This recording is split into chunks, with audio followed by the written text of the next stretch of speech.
আমরা চাই না যেভাবে সালমান শাহ হারিয়ে গেছে সেভাবে আমাদের সাকিব ভাইয়ের উপরে কোনো রকম কোনো কিছু হোক। সাকিব খানের পিছনে দেখেন যে অনেক লোক কিন্তু লেগে আছে, কিভাবে সরিয়ে দেওয়া যায় ইন্ডাস্ট্রি থেকে। সাকিব ভাইয়ের সাথে কিন্তু আজকে থেকে না, বহু বছর ধরে তার সাথে ষড়যন্ত্র হয়ে আসছে দুইটা দাবিতে। একটা হলো মরহুম নায়ক সালমান শাহর হত্যার সাথে যারা জড়িত ছিল, আপনারা অলরেডি সোশ্যাল মিডিয়া দেখেছেন যে নতুন করে আবার তদন্ত শুরু করা হয়েছে এবং এটা সুষ্ঠুভাবে তদন্ত হচ্ছে। তো আমরা চাইছি এটা যে এই সালমান শাহ ভাইয়ের হত্যার সাথে যারা জড়িত তাদেরকে যেন সুষ্ঠুভাবে আইনের আওতায় এনে বিচার করা হয়, এটা আমাদের একটা দাবি। আর 2 নম্বর দাবি হলো আমাদের মেগাস্টার শাকিব খান ভাইয়া, তাকে যেন রাষ্ট্রীয় নিরাপত্তা দেওয়া হয়। আপনারা জেনেছেন যে গত কত বছর আগে হবে এখানে যে নির্বাচন হয়েছিল এফডিসিতে, শাকিব ভাইয়ের উপরে কিন্তু হামলা হয়েছিল এফডিসির ভিতরে।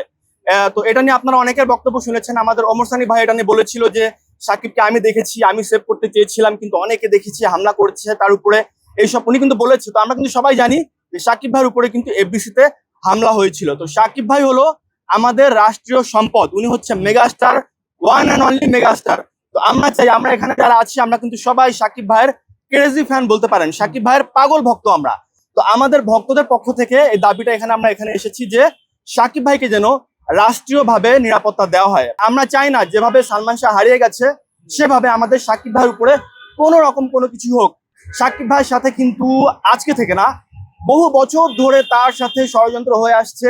এই এফডিসিতে কিন্তু আপনারা দেখেছেন যে কত চক্রান্তকারী শাকিব ভাইকে একটা টাইমে বয়কট ঘোষণা করেছিল। শাকিব ভাইয়ের অপরাধ কি ছিল? যে তিনি এখন ভালো মানের ছবি করছেন, তিনি এখন নিম্নমানের ছবি ছেড়ে কলকাতা বাংলাদেশ মিলিত প্রজেক্ট গুলা করছেন, এটাই কিন্তু তার অপরাধ ছিল। শাকিব ভাই কিন্তু এখন পর্যন্ত নাম্বার 1 মেগাস্টার হয়ে আছে এবং যতদিন তিনি আছেন কিন্তু তিনি হয়েই থাকবেন মেগাস্টার। একদম শাকিব খানের জায়গায় যদি অন্য কোনো নায়ক থাকতেন এতদিন ফিল্ম ইন্ডাস্ট্রি ছেড়ে দিতেন নাকি, যেভাবে হচ্ছে অপমান অপদস্থ প্রায় সময় ছোট করে দেখা হয়েছে। আজকে আমার পার্সোনাল ওপিনিয়ন যেটা, আমি যে কারণে আসছি মূলত, দেখেন 29 বছর আগের হত্যাকারীদেরকে যদি এখন বের করতে পারে, এটা শাকিব খানের জন্য প্লাস পয়েন্ট। যেমন শাকিব খানের পিছনে দেখেন যে অনেক লোক কিন্তু লেগে আছে, কিভাবে সরিয়ে দেওয়া যায় ইন্ডাস্ট্রি থেকে। তার জন্য অনেকে উঠতে পারতেছে না, ঠিক আছে, তার পিছনে একটা গ্রুপ লেগে আছে সবসময়। এখন যদি সালমান শাহের হত্যাকারীদেরকে বের করতে পারে, শাকিব খানকে নিয়ে যারা চক্রান্ত নিয়ে বসে আছে যে তাকে দুনিয়া থেকে কিভাবে সরানো যায় চিন্তা ভাবনা মাথায় আছে, তারা কিন্তু ভাববে যে 29 বছর আগের হত্যাকারীদেরকে বের করতে পারছে, আমাদের অবস্থা খুব খারাপ হয়ে যাবে। তার জন্য হেরা একটু হইলেও বয়ের মধ্যে থাকবে। যদি হত্যাকারীদেরকে বের করতে পারে, শাকিব খানের জন্য অনেক বড় একটা প্লাস পয়েন্ট হয়ে দাঁড়াবে। আপনারা দেখে থাকবেন যে আমি ছোট করতে চাই না কাউকে, আমাকে বাংলাদেশের যে কোনো ক্লাব প্লেয়ার আছে না কেন, তার চেয়ে বেশি, সবচেয়ে বেশি বাংলাদেশের নাম হচ্ছে, সুনাম হয়েছে, বিভিন্ন কান্ট্রিতে পরিচিতি লাভ করছে একজন শাকিব খানের মাধ্যমে এই বেশ কয়েক বছর এসে। কিন্তু তো সেই মানুষটাকে হচ্ছে চেয়ার ঘুরিয়ে মারছে, তিনি কিন্তু রিপ্লাই বলেননি যে আমাকে কেন এটা করা হলো।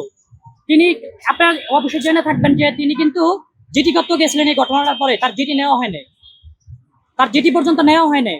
তাহলে একজন মেগাস্টারকে যদি এভাবে হচ্ছে রাষ্ট্রীয়ভাবে যদি নিরাপত্তা না দেওয়া হয়, তাহলে তো এভাবে চলচ্চিত্র ধ্বংস হয়ে যাবে। ভাই যাই হোক, আমি পরিষ্কার একটাই কথা হচ্ছে, সালমান শাহ হত্যাকারীদেরকে খুঁজে বের করা হোক, সাজা দেওয়া হোক, এত শাকিব খানের জন্য অনেক পজিটিভ হবে।